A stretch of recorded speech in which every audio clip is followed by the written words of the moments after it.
먼저 이 이야기부터 해야 될 것 같은데요. 지난주 정부에서 이전보다 더 강화된 방역 수칙을 발표했습니다. 아시는 것처럼 어제부터 시작했는데요.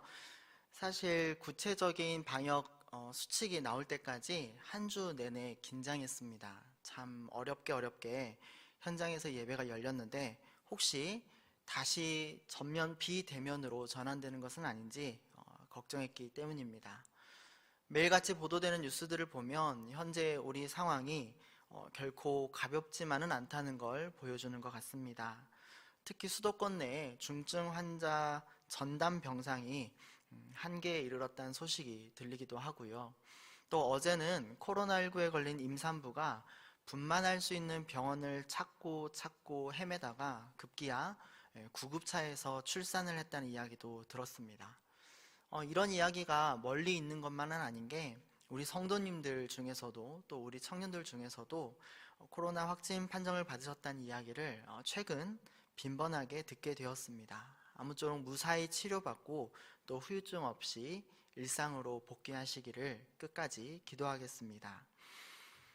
한편 새롭게 발표된 이 방역 수칙에 따르면 현장에서는 30%까지 함께 예배를 드릴 수 있습니다. 그래서 우리는 이렇게 예배할 수 있어서 참 다행이다 싶기도 하지만 또 한편으로 이런 상황에서 교회가 우린 다행이네, 이렇게 안도해도 되는 건가 그런 생각이 듭니다. 영업에 제한이 걸린 자영업자나 또 소상공인 분들이 계시기 때문인데요. 또다시 경제적으로 타격을 입게 된 분들의 눈물 어린 이야기들을 우리가 듣지 않습니까? 그 이야기가 우리와 무관한 이야기가 아니라 우리의 이야기이기도 하고 또 우리 부모님의 이야기, 우리 친구의 이야기, 또 우리 가족의 이야기이지는 않습니까? 아니나 다를까 이번 방역 수칙이 이전에 비해서 상당히 강화된 수준이라지만 상대적으로 종교계에는 조금 느슨하게 적용된 것이 아니냐, 그런 논란이 일기도 했습니다. 이 어려운 때에 우리의 모임과 예배의 자유가 혹시나 우리의 이웃들에게 해를 입히고 어려움을 끼치게 되는 건 아닌지 사실은 대단히 조심스럽습니다. 이미 2년 가까이 최전선에서 뛰고 있는 우리 의료진들과 방역 관계자들은 쉴 수 없는 상황에서 번아웃을 호소하고 있지 않습니까? 전문가들은 오히려 지금보다 훨씬 더 강력한 수준의 방역이 필요하다고 어필하기도 합니다. 사실은 우리 사회의 어느 누구나 같은 바람을 가지고 있을 겁니다. 어서 코로나가 끝났으면 좋겠다. 하지만 이 과정에서 어떻게 한 걸음 한 걸음 그 끝을 향해 가느냐에 있어서는 구체적으로 서로 원하는 것들이 상충해 보입니다. 아무쪼록 이 땅을 돌보시는 하나님의 은총이 그리고 사회 구성원 모두가 서로를 배려하고 아끼는 마음이 뒤따르기를 소망할 뿐입니다. 우리가 예배하되 방역 수칙을 따라 안전하게 하는 게 중요할 것 같고요. 또 한편으로 교회와 함께하는 이웃들, 소중한 지역사회, 그리고 예배의 공간을 제공해주는 우리 학교를 위해서도 여러분들 같이 기도해 주시면 너무 좋겠습니다. 얼마 전에 있었던 프로야구 시상식에서 야구선수 이정후가 골든글러브를 차지했습니다. 키움히어로즈 팬들은 정말 좋으실 것 같아요. 이정후 같은 선수가 있다면 정말 야구 볼만 날 것 같습니다.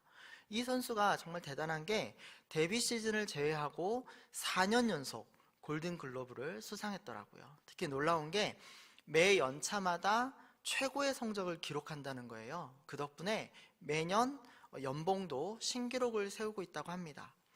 프로야구가 자세히 보니까 1년에 144경기를 하더라고요. 그러니까 봄에 시작해서 가을에 끝나는데 어떻게 이 긴 기간 동안 한결같은 집중력을 유지하고 또 꾸준한 성과를 낼 수 있을까? 그게 참 쉬워 보이진 않았습니다. 그런데 이정우 선수가 인터뷰에서 이 두 가지 이야기를 하더라고요. 첫째는 혹시 아시는지 모르겠지만 이종범 선수의 아들이거든요. 너는 이종범의 아들이니까 너 정도는 당연히 해야 돼. 그런 시선이 늘 있어 왔다는 거예요. 그 부담감을 이기기 위해서 하루도 빠짐없이 스윙 연습을 한다고 합니다. 둘째는요, 집에 들어가는 순간에 딱 거실 한복판에 트로피가 보인대요. 자기가 지금까지 어떤 상을 받아왔는지 트로피가 있다는데 그걸 보면 나 지금 이렇게 하면 올해 트로피를 탈 수 없어. 더 해야 돼. 더 열심히 해야 돼. 그런 동기부여가 된다고 합니다. 그런데 재밌는 것은 이정우 선수가 올해 초 12월쯤에 유키즈 온더 블럭에 출연한 적이 있었는데요. 그때는 정반대로 이 선수가 이 MC 유재석 씨에게 이런 질문을 했더라고요. 유재석 씨는 몇십 년 동안 최고의 자리에 있었는데 그러다 보면 동기부여나 목표의식이 사라질 수 있지 않습니까? 그럼에도 불구하고 계속해서 이렇게 오랜 시간 동안 최고의 자리를 유지하는 비결은 무엇일까요? 평소에 유재석 씨는 자기 이야기를 잘 하지 않는 편입니다. 그런데 그날 질문을 받고 잠깐 고민하다가 이렇게 대답하더라고요. 저는 뭔가에 동기부여가 돼서 일을 하는 스타일이 아니라 그런가 봅니다. 저는 이 일이 좋고 제가 좋아하는 사람들과 함께 계속 이 일을 하고 싶습니다. 그러려면 이 프로그램이 소위 잘 나가야 됩니다. 그래야 프로그램이 없어지지 않고 계속 유지되기 때문입니다. 저는 그 프로그램을 보면서 그 유재석 씨의 이야기가 유독 마음에 들어오더라고요. 목표가 뭐냐? 어떻게 동기부여를 하냐? 내가 대단한 사람이 되겠다. 내가 위대한 성과를 내겠다. 거기에 있지 않더라고요. 연예인이니까 사람들의 관심을 받겠다. 관심을 독차지하겠다. 내가 주목받는 인생을 살겠다. 그런 것도 아니더라고요. 그냥 내가 좋아하는 사람들과 함께 계속 이 일을 하고 싶기 때문에 항상 최선을 다한다는 것이었습니다. 그래야 프로그램이 사라지지 않으니까요. 그래야 오래오래 이 사람들과 함께 이 일을 할 수 있으니까요. 그래서인지 유독 유재석 씨를 이렇게 보면은 장수 프로그램이 굉장히 많더라고요. 여러분들 아시는지 모르겠지만 해피투게더가 17년을 했더라고요. 한 MC가. 무한도전은 13년을 했고요. 지금도 방송하고 있는 런닝맨은 11년째입니다. 물론 이렇게 오랜 시간을 하다 보니까 정말 신선한다든지 아니면 좀 트렌디한다든지 그런 부분은 적겠죠.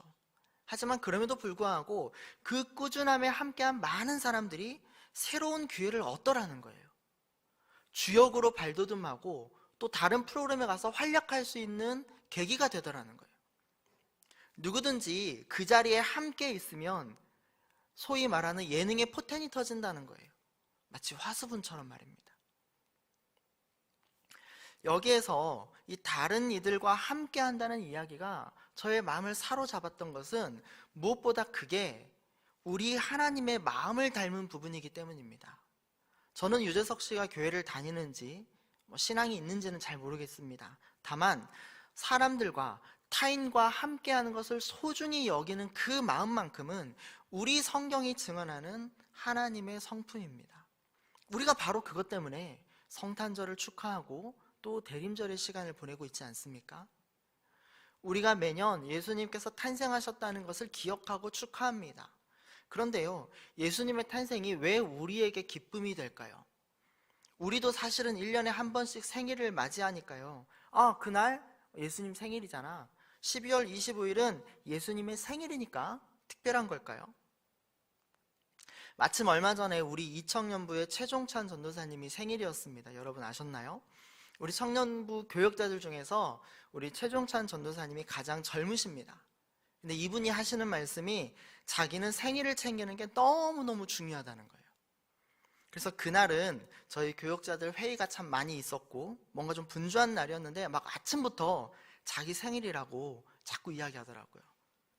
생일 언제 챙겨줄 거냐고 어필하는 것처럼요. 그래서 오후에 함께 시간을 내서 투썸에 가서 케이크도 사드리고 또 우쭈쭈도 해드리고 생일도 축하해드렸습니다. 그런데 우리가 대림절과 성탄절을 지킨다는 게 그런 식의 생일 축하해요 예수님 이런 의미일까요? 심지어 교회는 초대교회에서부터 지금에 이르기까지 수천 년 동안 1년을 주기로 생각해보면 크게는 두 개의 축으로 움직였습니다. 하나는 성탄절이고요. 또 다른 하나는 부활절입니다. 부활절은 너무 잘 아는 것처럼 예수님의 십자가 죽음과 부활 관련되어 있잖아요. 그런데 이 두 개의 축 중에 하나가 성탄절이라는 거예요. 뭔가 대단히 중요한 의미가 있기 때문에, 십자가와 비견될 만큼 대단히 중요한 의미가 있기 때문에 성탄절을 소중하게 여겼던 것은 아닐까요? 아, 생일은 좋은 날이고 축하해야지, 좋은 날이지, 그런 차원의 의미는 아닐 것 같습니다. 그 날은 우리에게 주신 하나님의 구원의 본질이 담겨 있습니다. 우리가 흔히 성경에서 전하는 이야기의 핵심을 복음이라고 하잖아요. 근데 결국 복음은 하나님이 어떻게 우리를 구원하시느냐, 그 이야기입니다. 그런데 그 본질이 뭡니까? 구원받으면 어떻게 된다는 거예요? 예수님 잘 믿으면 죽어서도 천국 갈 수 있다. 이 땅에서도 복받고 죽어서도 복받는다. 성경이 그런 이야기를 하려는 걸까요? 만약 그런 차원이라면 굳이 예수님은 왜 이 땅에 태어나셔야 했을까요? 그냥 정한 날, 정한 곳에 오셔서 십자가 딱 한 번 지시고, 자, 이제 내가 너희들의 모든 죄를 짊어지고 여기에서 죽는다. 봐봐, 나의 죽음으로 너희들 모든 죄 용서받을 거야. 그러니까 나 이제 믿어. 그리고 나면 너희들은 천국 갈 거야. 이렇게 하시면 될 일 아니겠어요? 우리가 구원의 목적을 천국이라고만 생각한다면 그것은 복음을 굉장히 오해하는 편입니다.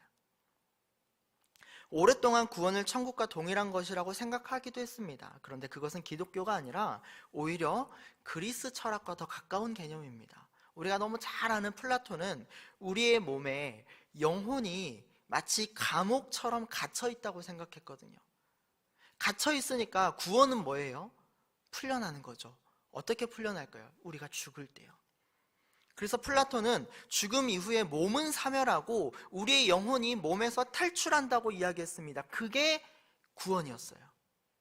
그런데 우리가 구원을 죽음 이후에 영혼이 천국에 가는 거, 그렇게만 생각한다면 이것은 성경에서 이야기하는 복음보다는 그리스 철학에서 이야기하는 것과 상당히 더 가까운 편에 들어간다는 거죠.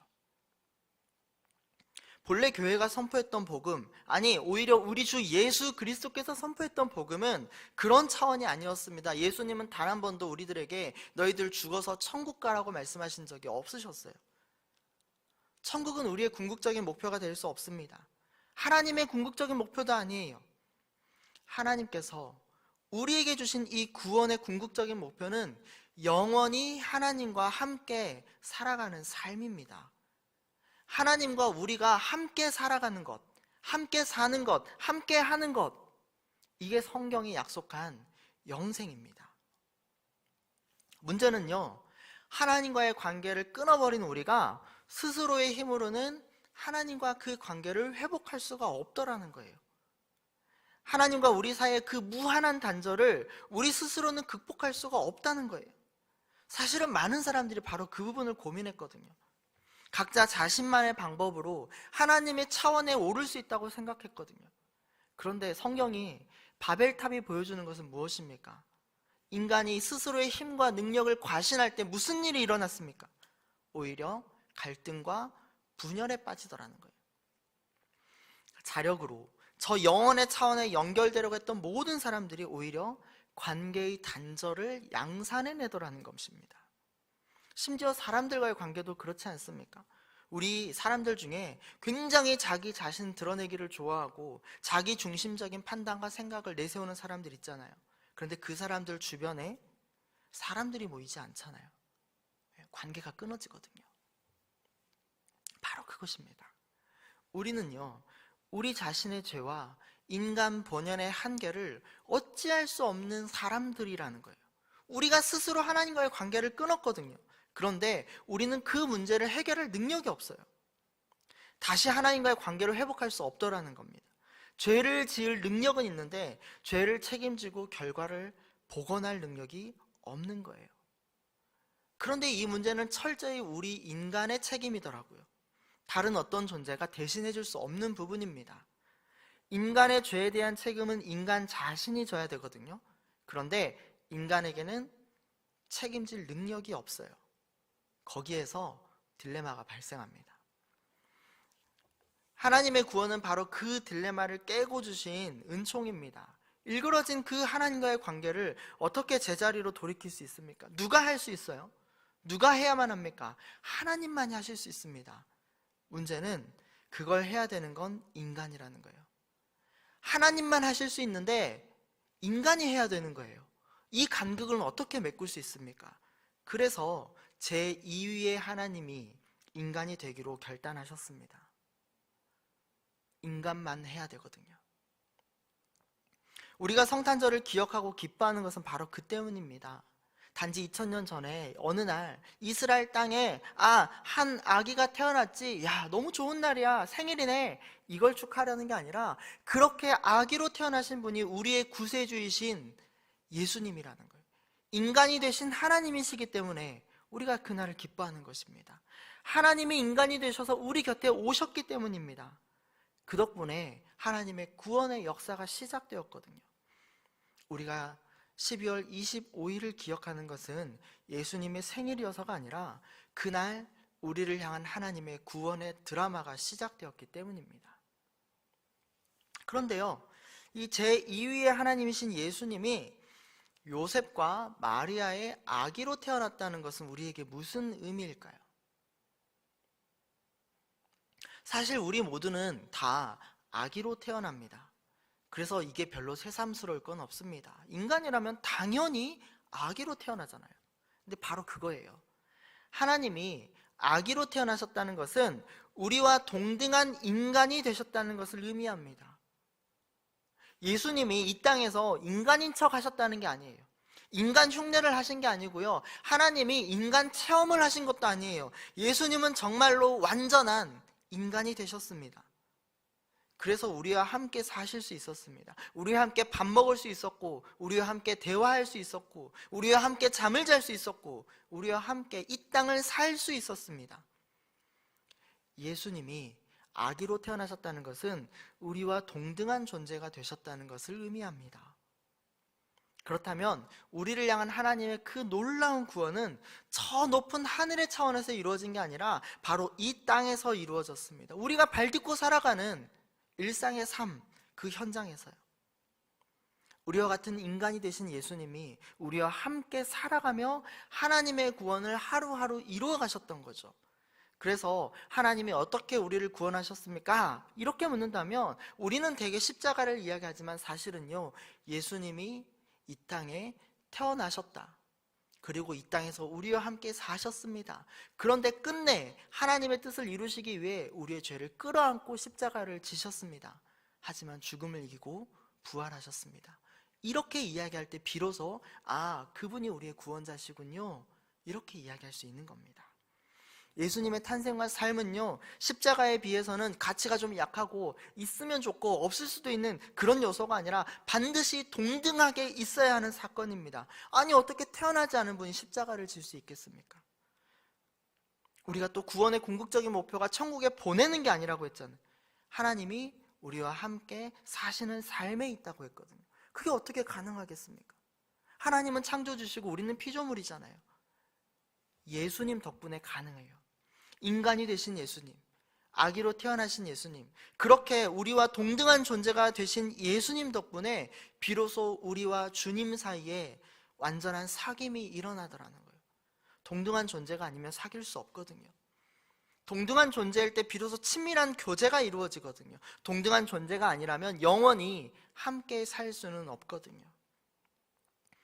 우리는 꿈꿀 수 없었던 그 놀라운 일을 예수님이 이루셨습니다. 우리는 예수님 덕분에 비로소 하나님과 더불어 사는 영원한 생명을 꿈꿀 수 있게 되었죠.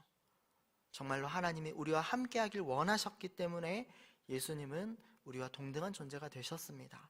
그래서 오늘 성경에 보니까요, 요셉이 천사에게 수태고지를 받는 장면이 나오는데 아기의 이름을 천사가 알려주지 않습니까? 그런데 그 이름이 놀랍게도 뭐냐면은 임마누엘이라는 거예요. 그 뜻이 뭐냐? 하나님께서 우리와 함께 하신다. 하나님이 우리와 함께 거하신다. 하나님이 우리의 삶의 현장에 머무르신다. 하나님이 우리와 더불어 사신다는 의미입니다. 이름에는 존재의 목적과 이유가 있거든요. 예수님은 왜 이 땅에 태어나셨습니까? 우리와 함께 살기 위해서요. 그런데 생각해보면 어떻게 그게 가능할까요? 예수님은 창조주시잖아요. 어떻게 저 높은 하늘의 창조주가 이 낮고 낮은 땅 위에 피조물 인간이 되실 수 있냐는 거예요. 지금도 신이 인간이 되었다? 받아들이기 어려운 일이지만 2000년 전에는 옛날이니까 더 받아들이기 쉬웠을까요? 아니요, 그렇지 않습니다. 그것은 옛날에도 받아들이기 어려운 일이었습니다. 이스라엘 사람들의 세계관에서 이건 불가능한 일이었어요. 당대 세계의 주류 철학이었던 그리스의 세계관에서도 이건 불가능한 일이었습니다. 우리가 생각할 때 하나님은 하나님이시거든요. 우리와는 질적으로 다른 존재이시거든요. 그런데 어떻게 그분이 이 비천한 세계에 오실 수 있겠습니까? 많은 사람들이 그건 안 된다고 생각했어요. 많은 사람들이 그건 불가능하다고 생각했습니다. 하나님이 이 땅에 오신다는 사실 자체를 받아들일 수가 없었어요. 그런데 하나님은 그런 인간의 믿음과 한계를 깨고 오셨습니다. 하나님이 인간이 되실 수 있었던 것은요, 놀랍게도 하나님이 자기 자신을 비우셨기 때문입니다. 최근에 새롭게 나온 새한글 성경이라는 게 있더라고요. 젊은 세대를 위해서 새롭게 번역된 성경인데, 이 새한글 성경으로 빌립보서 말씀 한번 읽어보겠습니다. 예수님은 하나님의 모습을 지니셨지만 억지를 쓰지 않으셨네. 하나님과 동등하게 되시는 것에 오히려 자신을 비우셔서 종의 모습을 취하셨네. 사람의 모양을 띠고 태어나시니 생김새로 볼 때 여느 사람과 마찬가지셨네. 자신을 낮추셔서 죽기까지 순종하셨네. 십자가에서 죽기까지. 빌립보서 말씀은 예수님이 어떻게 인간이 되실 수 있는지 그 놀라운 신비를 전하고 있는데요, 예수님은 하나님과 동등한 분이시지만 그럼에도 불구하고 자기 자신을 비우셨기 때문에, 하나님의 모습을 제한하셨기 때문에 인간이 되셨다는 겁니다. 뭘 비우고 뭘 제한했을까요? 예수님께서 자기의 그 영원하심을 비우고 시간 안으로 들어오셨습니다. 예수님께서 언제 어디나 임재할 수 있는 그 편재하심을 비우시고 공간 안으로 들어오셨습니다. 예수님이 하나님으로서의 자기 자신을 포기하셨다면 지나친 표현일까요? 하지만 예수님은 하나님의 모든 권세와 영광을 버리시고 우리와 같은 시공간에 머무르는 인간이 되셨습니다. 2000년 전 그 땅에 그리스도께서 아기로 태어나셨다는 것은 바로 하나님으로서의 모습을 포기하셨다는 것을 의미합니다. 우리가 흔히 성경이 증언하는 예수님의 많은 기적을 보면서 예수님은 하나님이니까 전능하시잖아, 뭐든 다 하실 수 있지, 기적은 별거 아닐 거야 예수님에게는, 그렇게 생각하는데요, 정말 성경이 증언하는 전능하심이란 건 뭘까요? 놀라운 기적들을 마음껏 할 수 있다는 의미일까요? 정말 성경이 이야기하고 싶은 거, 예수님의 전능하심은 하나님이신 그분이 스스로 인간이 되셨다는 성육신의 비밀입니다. 아니, 창조주가 낮고 낮은 피조물이 왜 되어야 했을까요? 시간과 공간의 한계에 닫혀서 사는 반드시 죽을 수밖에 없는 인간, 스스로 죄와 허물로 하나님과의 관계를 끊고 자기 자신을 끝내 죽음으로 몰고 가는 그 인간을 왜 예수님은 자처하셨냔 말입니다. 심지어 그런 인간과 함께 살겠대요. 심지어 그런 인간을 위해서 대신 죽으시겠대요. 창조주가 왜 그런 결정을 내리셔야 했습니까? 하나님의 전능하심은요, 다른 데 있는 게 아니라 하나님의 권세와 영광을 포기하고 인간이 되기를 자처하셨다는 것에 있습니다. 무엇을 위해서입니까? 바로 우리 사람들을 위해서 말입니다. 그런데 함께함의 또 다른 의미가 뭐냐 찾아보니까 함께 고통받음이라고 이야기하더라고요. 어쩌면 인간으로 산다는 것은 끊임없이 고통을 마주해야 한다는 의미일지도 모르겠습니다. 창세기는 초반부터 우리의 보편적인 처지와 운명의 상태를 전하는데요, 우리가 교만하고 스스로 하나님 되기를 자처했을 때 우리에게 무슨 일이 일어났습니까? 하나님과의 관계가 끊어진 것뿐만 아니라 피조세계의 관계도 어그러졌거든요. 하나님으로부터 우리가 소외되니까 더 이상 우리가 하나님의 피조세계를 누릴 수 없게 된 거예요. 하나님께서 손으로 창조하신 그 아름다운 세상 있잖아요. 하나님이 보시며 이 세상 너무나 아름답다고 말씀하셨는데 그 아름다운 세상이 더 이상 우리에게 아름다움으로 다가오지 않더라는 거예요. 아픔으로 다가오는 거죠. 삶의 부조리함이 있잖아요. 자연세계의 부조리함이 있잖아요. 꼬리에 꼬리를 물고 일어나더라는 거예요. 우리가 흔히 그런 말 하지 않습니까? 야, 인생사 진짜 내 뜻대로 잘 안 된다. 그게 뭘 이야기하는 거예요? 우리 인생에 우리가 어찌할 수 없는 부조리함이라는 고통이 있더라는 거예요. 그런데 예수님이 인간이 되셨다는 거예요. 성육신의 신비는 그분이 어떤 한 개인으로 태어났다는 게 아니라 인간의 보편적인 고통과 이 비극적인 삶을 끌어안는 존재가 되셨다는 걸 의미합니다. 우리와 같은 처지가 되셨대요. 우리의 삶을 겪어내셨대요. 그래서 히브리서의 말씀은 우리에게 이렇게 증언합니다. 우리의 대제사장님은 우리의 약한 것들을 공감할 수 없는 분이 아니십니다. 모든 면에서 우리하고 똑같이 유혹을 받은 적이 있으십니다. 그러나 죄를 짓지는 않으셨습니다. 이 말씀이 의미하는 게 바로 그거거든요. 인간이신 예수님은 인간인 우리랑 같은 삶을 사셨다는 거예요. 그것은 우리가 힘들 때 바로 거기에서 주님도 아파하셨고요. 우리가 눈물 흘릴 때 주님도 바로 거기에서 우리와 함께 눈물 흘리셨고요. 우리가 고통당할 때 예수님도 바로 거기에서 우리와 함께 고통당하셨다는 것을 의미합니다. 자기는 하나님이니까 하면서 모른 채 하지 않으셨다는 거예요. 그걸 가장 잘 보여주는 게 바로 십자가 사건입니다.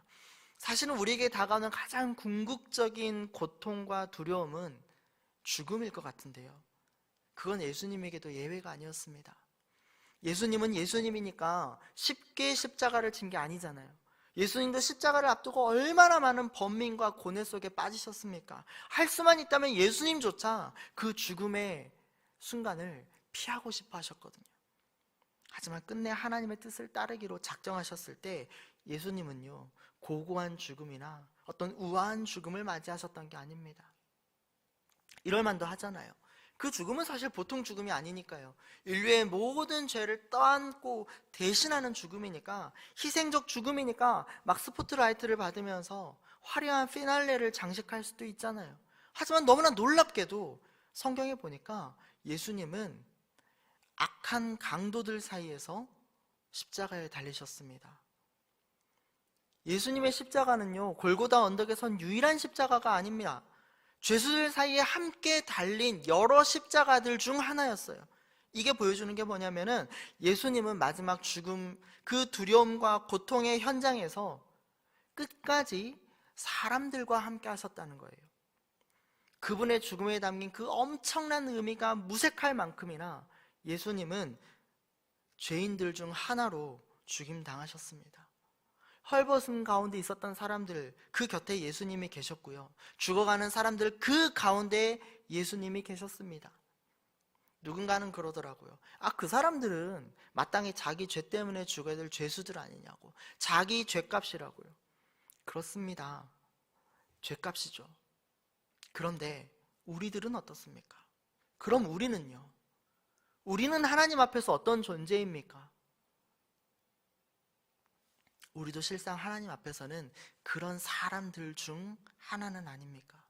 그런데 예수님은 우리를 모른 척하지 않으시고 바로 그런 우리들 곁에서, 그리고 우리 가운데에서 십자가를 끌어안고 죽임당하셨다는 겁니다. 그렇게 예수님은 우리를 사랑하셨습니다. 죄를 지었지만 죄를 해결할 능력이 없는 우리들을 위해서 예수님은 인간이 되셨습니다. 하나님이 왜 굳이 그렇게까지 해야 했냐고 묻는다면 답은 하나밖에 없는 것 같아요. 우리를 사랑하셨기 때문에.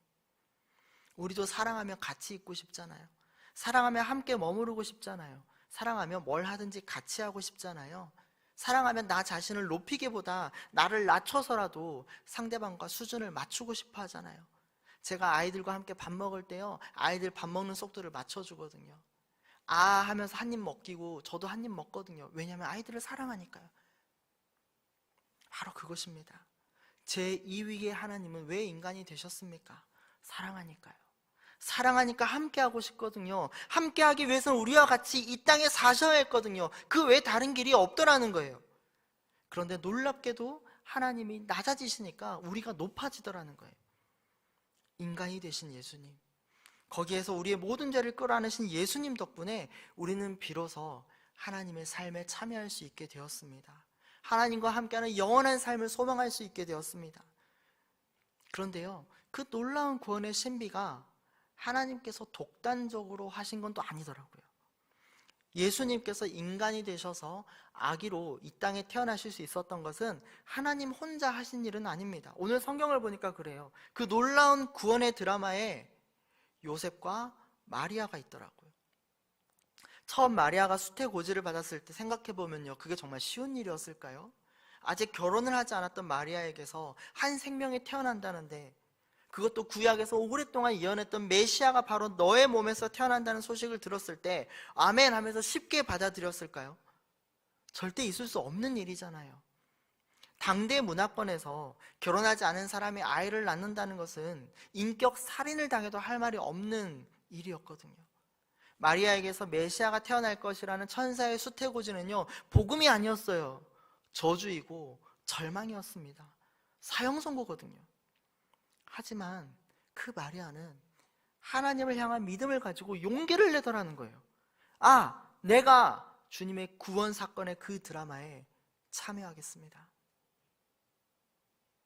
요셉 또한 마찬가지인데요. 약혼자가 임신했다는 이야기를 들었을 때 기분이 좋았을까요? 하늘이 무너지는 기분이 들진 않았을까요? 당대 문화권에서 이건요, 파혼 사유입니다. 보상을 받아야 하고요, 동네 사람들에게 다 알리면서 그 상대방을 모욕하고 비난을 퍼부어야 되는 일이었어요. 그런데 천사의 수태고지를 들었을 때, 하나님께서 약속하신 메시아가 마리아에게서 태어난다는 그 이야기를 들었을 때 놀랍게도 요셉은요, 받아들입니다. 믿음을 가지고 용기를 내더라는 거예요. 요셉도 하나님의 구원의 드라마에 참여하겠다고 결단한 것입니다. 성경의 이야기는 그 당시 가부장제의 문화권의 법률과 제도와 인식에 대해서 이야기하려는 게 아닙니다. 이 이야기는요, 하나님의 그 놀라운 구원 사건에 사람들이 참여했다는 거예요. 요셉과 마리아가 자기의 마음을 다해서 거기에 들어갔다는 거예요. 요셉과 마리아가 아기를 낳을 때 비로소 메시아가 태어나는 거잖아요. 그래서 하나님의 구원 사건은 하나님 독단적으로 하는 게 아니라 반드시 우리의 참여를 요청합니다. 하나님은 우리를 향한 구원에 있어서 홀로 하시기보다 심지어 그것조차 우리와 함께 하길 원하셨습니다. 요셉과 마리아에게 주신 그 수태고지는요, 일방적으로 이렇게 될 거야 명령이 아니라 하나님의 구원의 은총이 이렇게 펼쳐질 텐데 너희들도 참여하지 않겠냐는 주님의 부르심이었던 거죠. 그 하나님이 오늘 우리도 부르십니다. 하나님의 구원 드라마가 아직 끝나지 않았기 때문입니다. 예수님은 장차 다시 오십니다. 하나님의 그 놀라운 구원의 드라마가 지금도 진행 중이에요.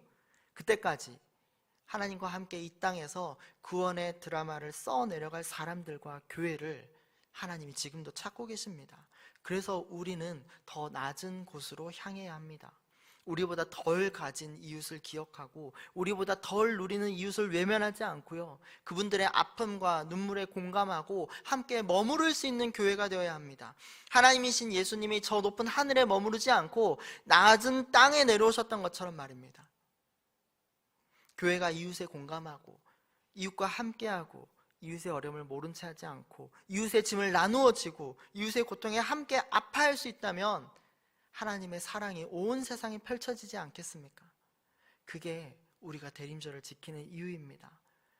예수님의 생일 파티를 하려는 게 아니고요, 우리도 그 하나님의 구원의 드라마에 참여하겠습니다 결단하는 시간인 거죠. 내가 서 있는 이곳에서요, 가정과 학교와 직장, 바로 거기에서부터 조금씩 하나님의 정의, 하나님의 평화, 그리고 하나님의 생명력, 그리고 하나님의 사랑을 펼쳐보려고 애쓰는 것 말입니다. 사랑하는 청년 여러분, 그렇게 대림절을 보내면 좋겠습니다. 우리만의 절기, 우리만의 축제가 아니라 세상의 축제가 되도록 우리가 정말 애써보면 좋겠습니다. 우리가 받은 사랑을 세상에 흘려보내면 좋겠습니다. 우리와 함께 하시려는 그 하나님의 사랑, 심지어 우리와 함께 고통당하시까지 우리의 곁을 지키신 그 사랑을 전파하면 좋겠습니다. 우리가 그렇게 한다면 요한계시록의 고백은 교회만의 고백이 아니라 온 세상의 고백이 되지 않겠습니까? 아멘. 주 예수여 어서 오시옵소서. 이제 파송의 찬양을 부르고 오늘 청년부 예배를 마칠 텐데요, 파송의 찬양은 사실은 결단의 찬양이기도 합니다. 우리가 예배 중에 만난 하나님을 기억하고 또 예배 중에 받은 은혜로 다시 세상에 나아가서 이번 한 주도 우리가 하나님의 사람으로 살아보겠습니다 결단하는 시간입니다. 그 결단의 마음을 노래로 고백하는 시간이죠. 대림절 기간 동안 어떤 노래로 우리가 파송의 찬양을 부를까 사실은 많이 고민했습니다. 이때는 대개 성탄절과 관련된 가사가 담긴 찬양을 부르지 않습니까? 그런데 우리는 오늘까지 대림절 기간 동안 매주 우리 오늘 눈물로 하늘의 씨앗을 심는다, 이 찬양으로 함께 결단했고 서로를 격려했고 또 서로를 세상에 파송했습니다. 물론 이 노래는 어떤 가사의 어떤 부분에도 예수님의 탄생을 축하한다는 가사가 있지는 않았습니다. 하지만 다시 오실 예수님을 기다리는 성도가 어떤 삶을 살아갈 수 있는지를 표현하고 있습니다. 이 세상에 꿈이 사라진 청년들에게, 아니 꿈을 꿀 수조차 없는 이 시대의 청년들에게 여기에 하나님의 꿈이 있다고, 다시 하나님의 꿈이 돋아나도록 우리가, 청년부가 땀과 눈물로 그렇게 하나의 믿음의 씨앗을 심겠다는 결단, 이것은 다시 오실 주님을 기다리는 성도들의 고백이지 않습니까? 무엇보다 제가 처음 우리 교회 청년부에 왔을 때 이런 이야기를 들었습니다. 이 찬양은 높은 뜻 숭의 시절부터 불러왔던 전통이라고요. 맞는지는 모르겠습니다. 하지만 굉장히 오래된 전통이라고 들었습니다. 생각해보면요, 한국에 전혀 없었던 새로운 교회, 정말로 어느 누군가 사람이 주인이 되는 게 아니라 하나님이 주인 되시는 교회를 세워보겠다고 애써왔던 우리 신앙의 선배들의 눈물 어린 고백의 노래였던 것 같아요. 때로 사람들이 그러잖아요. 단지 그리스도인 이유만으로 삿대질하고요, 교회 다닌다고 이상하게 쳐다보고요, 심지어 높은 뜻 교회는요, 기존 교회와는 조금 다른 특이한 교회라고 교회 다니는 사람들조차 수근거리고 비난하고 선의를 왜곡하고 비판하기도 했거든요.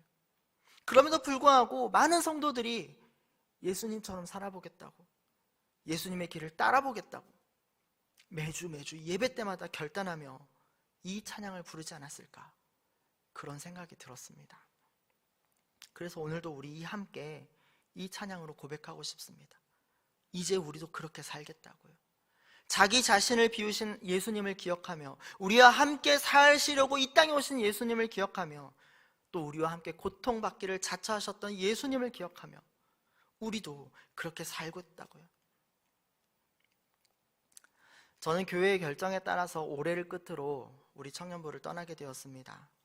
하지만 우리가 어디에서나 이렇게 고백한다면, 또 이렇게 살아간다면 우리는 주님 안에서 연결되어 있고 동역할 수 있을 것 같습니다. 그리스도 예수 안에서 신앙의 고백으로 한마음 한뜻 되어서 하나님의 정의와 하나님의 평화와 하나님의 생명력과 하나님의 사랑을 온 땅에 펼쳐내기를, 그래서 그곳에 빠짐없이 여러분과 제가 함께 하기를 소망합니다. 이 시간 자리에서 함께 일어나 파송의 찬양으로 서로를 격려하고 서로를 응원하고 또 서로를 세상에 파송하겠습니다.